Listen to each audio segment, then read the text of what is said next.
what kind of options does this coaching staff have to piece something together to try to shore up that position? Last week, that with Jalen Key picking Alabama, it's weird. He had ties here, had ties being closer to home in Alabama, but also played high school ball around Tallahassee area. Also had ties with Corey Fuller, Florida State's recruiting assistant now, former FSU legend, you could say. But, ended up picking Alabama, and Florida State's now in an interesting spot at the safety position still. We were able to land Baker earlier this week, but specifically actually yesterday.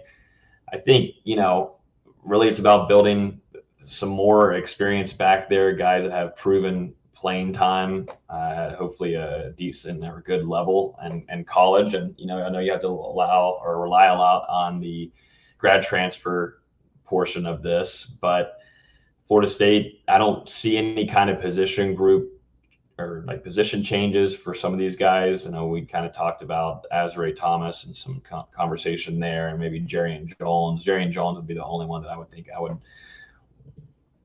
not be against giving him a few tests back there at the safety position, but you're still relying on Akeem Dent to have a fully healthy year, something that has been hindering him throughout the latter half of his career. And then Shyheim Brown, which we're all stupidly high on, as we should be, tons of talent there, but still a little bit raw and is working to gain some more experience. He's going to get a ton of it this year. He's going to get a ton of playing time, but what happens when one of those guys go down and you're now allowing on some guys that haven't played in Adam Fuller's system at the safety position? You were held a lot along lines of the trust of Jamie Robinson making plays for you and saving touchdowns and being in the right spots at the right times. So it's still a work in process that I think that, Florida State's going to have to find an answer for. But yeah, losing Jalen Key, to Alabama, I wasn't the highest on him, but it would have been a huge depth piece that Florida State needed. I think it's kind of like a Jarquez McClellan, where he was able to go in when some guys needed some time off from some plays or some drives. He could go in and he knew where he needed to be, and he did pretty well for whenever he needed to sub in. So that's something that Florida State needs whenever you're going to make on a run like this, when you're going to play, when you're expecting to play so many games this season. Florida State's got to have a good depth chart to be able to withstand that.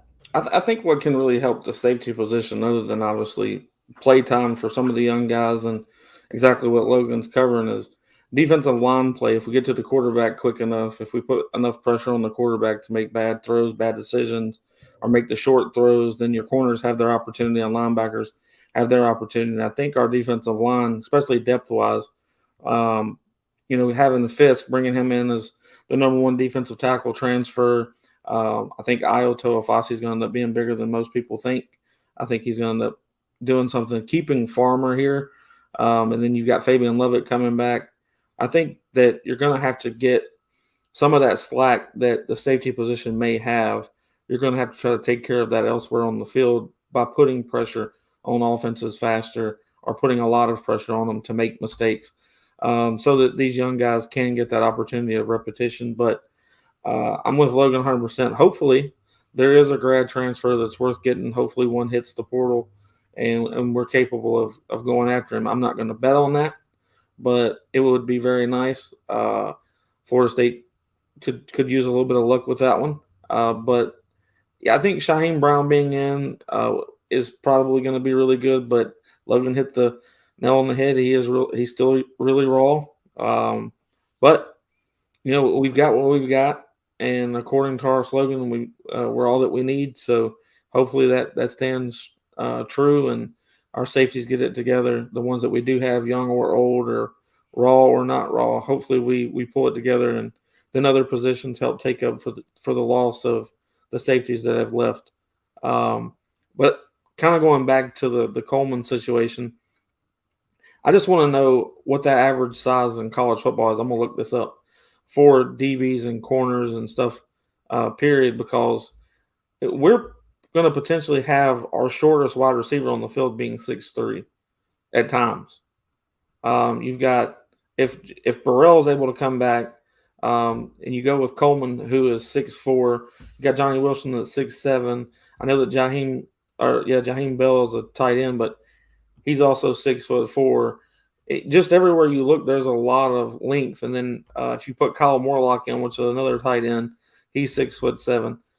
I'm trying to figure out if you put these guys on the goal line, how many corners do you really have on a team that can cover all of that size at one time? And none of them are clumsy. They're all pretty athletic. So I'm just really excited for our offense. And maybe our offense being as good as it is helps the defense as well, because I think it puts pressure on the other defense or the other offense to have to keep up scoring with us. So they might call crazy plays or try to get big lump sum plays, and our defense can capitalize on mistakes because our offense is going to be so high-powered, quick to score probably.